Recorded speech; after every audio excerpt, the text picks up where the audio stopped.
안녕하세요, 여러분. 굿모닝 행동학 진행하는 여러분의 연기 최영희입니다. 자, 우리 지난 토요일 수업 진행했었던 내용들 가지고요. 3장 92번부터 진행을 해보려고 합니다. 정부조직 체계에 대한 내용이고요. 뭐 문제가 어렵지는 않은데 아마 암기할 부분들이 많고 법령이 출제가 되어서 여러분을 좀 당황스럽게 만들었던 부분이 아니었을까 싶습니다. 자, 여기는 일단 내용 설명은 다 했으니까 사실 오늘 하는 파트는 암기 위주로 좀 정리를 해주셔야 합니다. 아시죠? 자, 92번부터 가보겠습니다. 중앙행정기관의 차관, 실장, 국장, 여기는 보조기관입니다. 우리 라인이라고 이야기하죠. 개선에 해당하는 기관인데요. 차관을 보좌해주는 차관보는 막료, 다시 얘기해서 참모조직입니다. 보좌라고 표현을 하죠. 그래서 여기가 틀렸어요. 그래서 여기 X고요. 이 중앙행정기관의 하부기관이 보조랑 보좌로 나뉘어집니다. 그래 중앙행정기관에 소속된 기관은 다른 얘기잖아요. 하부기관이 아니라 소속기관입니다. 소속기관은 다시 특별지방행정기관과 부속기관으로 나뉩니다. 그래서 요거 X가 되고요. 94번입니다. 과학기술정보통신부랑 문화체육관광부는 차관이 2명이죠. 복수차관 두고 있습니다. 현재 우리나라에 복수차관제가 도입되어 있는 곳은 과문, 외국, 기, 보, 산 이렇게 해서 7개라고 제가 얘기를 했었습니다. 다들 알고 계시죠? 자, 그래서 복수차관 도입되고 있는 부처도 기억을 좀 해주시고요. 행정기관 소속 위원회 설치 운영에 관한 법률상 위원회 소속 위원이 공무원이 아니에요. 민간이죠. 민간으로 정하는 경우에는 임기가 대통령령으로 정하는 특별한 경우를 제외하고는 보통 3년이 맥스입니다. 2년에서 3년으로 설정되는 경우가 많아서요. 실제 법의 내용을 보시게 되면 3년을 넘지 않도록 해야 한다라고 설명하고 있습니다. 95번은 그래서 맞는 선지가 됩니다. 96번 상대적으로 서포트를 진행해주는 보좌기관이 보조기관보다 좀 더 개혁적이고 혁신적인 결정을 할 수 있습니다. 실질적인 의사결정권을 가지고 있는 보조기관 라인이 현실적이고 보수적인 속성을 가질 수 있는 가능성이 더 높기 때문에 지금 보시는 이 내용은 다 틀린 선지가 되겠죠. 특허청은 기획재정부의 외청이 아니라 산업통상자원부의 외청입니다. 산림청은 왠지 환경부의 외청일 것 같은 느낌이에요. 아닙니다. 농림축산식품부의 외청이고요. 농림축산식품부의 외청에는 산림청과 농촌진흥청 두 개의 청이 있는 거 알고 계시죠? 자, 그래서 X입니다. 서울지방국세청은 특별지방행정기관에 해당하고요. 지방자치인재개발원 아시겠지만 우리 행정안전부의 소속기관에 해당합니다. 중앙행정기관의 소속기관이죠. 자, 101번입니다. 국민권익위원회는 의사결정 권한이 없는 자문위원회, 국민권익위원회는 너무너무 중요한 기구예요. 우리나라의 옴부즈만 역할을 하는 중앙행정기구로서의 위원회입니다. 자문위원회 일리가 없습니다. 102번, 의결위원회는 바로 이 102번 문제, 서울시 기출에서만 3원설로 구분을 했다라고 얘기했죠. 그런 경우에 행정위원회를 다시 행정위원회와 의결위원회 둘로 구분하고요. 이들의 의사결정은 구속력이 있습니다. 의결권을 가지고는 있지만 집행권을 가지고 있지 않다라고 이야기를 해줘야 합니다. 그래서 102번은 맞는 선지. 자, 103번입니다. 행정기관의 소속위원회는 관련 분야의 전문 지식이 있는 외부 전문가로만 구성되어야 한다? 아니에요. 외부 전문가 플러스 내부 정부위원들도 존재하기 때문에 이렇게 구성한다라고 이야기하면 틀린 선지입니다. 방송통신위원회, 공정거래위원회, 국민권익위원회, 금융위원회, 개인정보보호위원회, 원자력안전위원회, 우리 금방공원 관계 6개의 행정기관이죠. 정부조직법에 근거를 두고 있는 중앙행정기관으로서의 위원회의 역할을 합니다. 그래서 104번 맞는 선지.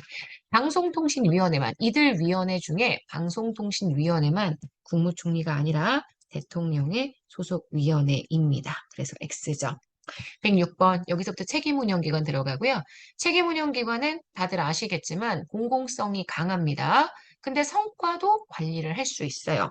민가가 경쟁하는 부문에 있어서 정부 조직에 시장적인 원리들을 도입하는 게 바로 책임운영기관입니다. 그래서 공공성이 강하고 성과 관리가 가능한 분야에 적용하게 되기 때문에 X입니다. 107번입니다. 책임운영기관 설치 및 운영에 관한 법률상 책임운영기관의 기관장은 임기제 공무원입니다. 그래서 맞는 선지가 됩니다. 자, 108번 들어갈게요. 세계문형기관이 우리나라에 처음 도입된 건 DJ 정부 시절이죠. 1999년이고요. 영국에서 세계문형기관이 집행기관 이름으로 처음 도입된 건 1988년 대처 정부의 넥스트 스텝 프로그램을 통해서 도입이 되었습니다. 그래서 지금 보시는 여기 틀렸어요. 소속 책임운영 소속기관의 공무원 임용 시험은 기관장이 실시하는 것이 원칙입니다. 임용권은 장관이 가지고 있죠. 중앙행정기관의 장이 가지고 있지만 지금 책임운영기관 소속 공무원의 임용시험은 기관장 실시입니다. 그래서 이번에 맞는 선지가 되고요.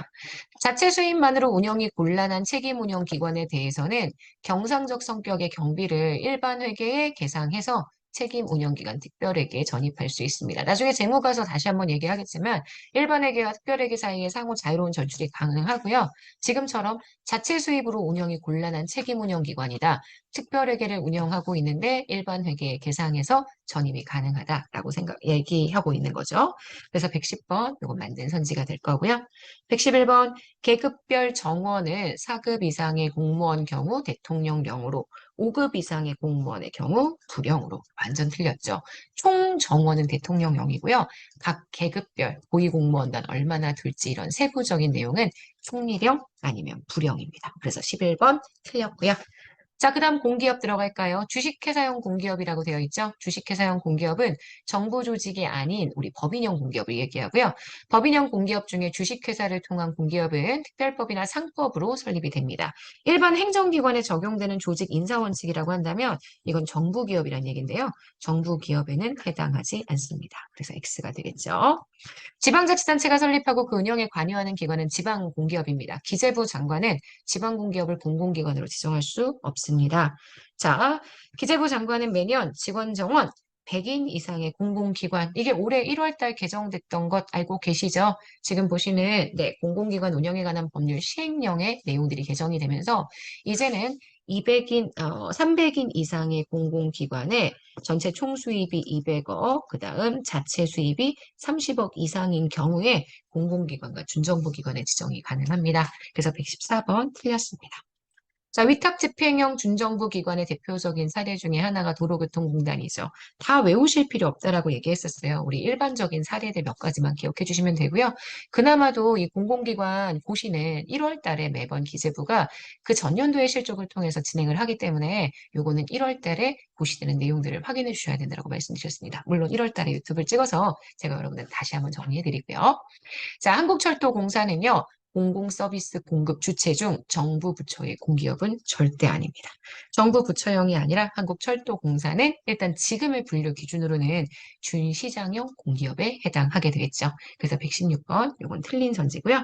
117번, 한국방송공사가 분명히 공사인데 우리 공공기관 분류에 잘 안 나와 있을 거예요.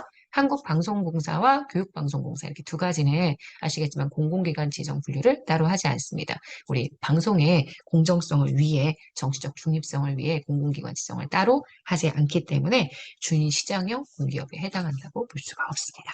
자, 여기까지 오시면 117번 문제까지 정리를 했어요. 여기를 통해서 우리가 정부 조직 체계에 대한 기본적인 내용들은 정리를 했습니다. 자, 이렇게 해서 우리 22강, 24일차 굿모닝 행정학 마무리하도록 하고요. 우리 내일은 좀 양이 많죠. 내일은 동기이론 가지고 정리를 하도록 하겠습니다. 여러분 오늘 하루 정말 여러분 거고요. 좋은 하루 보내시고 힘내세요. 내일 아침에 만날게요. 여러분 안녕.